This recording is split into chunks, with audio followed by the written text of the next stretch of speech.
अस्सलामुअलैकुम वरहमतुल्लाहि वबरकातुहू।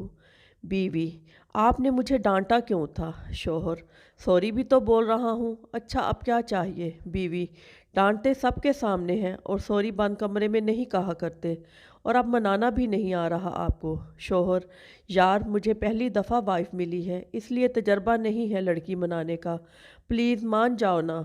बीवी: और कितनी लड़कियों की ज़रूरत है? आई हेट यू, मुझे आपसे कुछ नहीं चाहिए।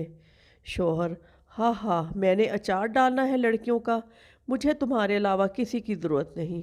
अच्छा सुनो, अच्छी बीवियां शौहर से नाराज़ नहीं हुआ करती।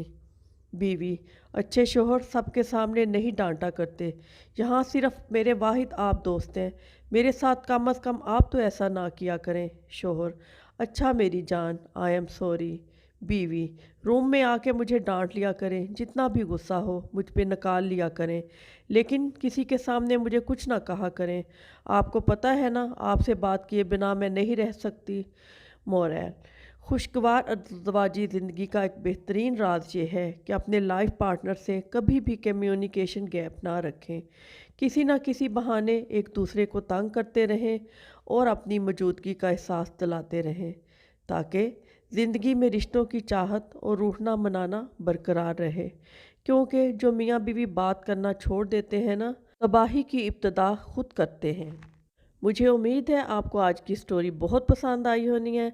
तो अगर आपको स्टोरी पसंद आई है तो प्लीज़ वीडियो को लाइक कीजिएगा, और बहुत सी अच्छी अच्छी ऐसी ही स्टोरी सुनने के लिए चैनल को सब्सक्राइब भी कीजिएगा। बहुत शुक्रिया, अल्लाह हाफिज़।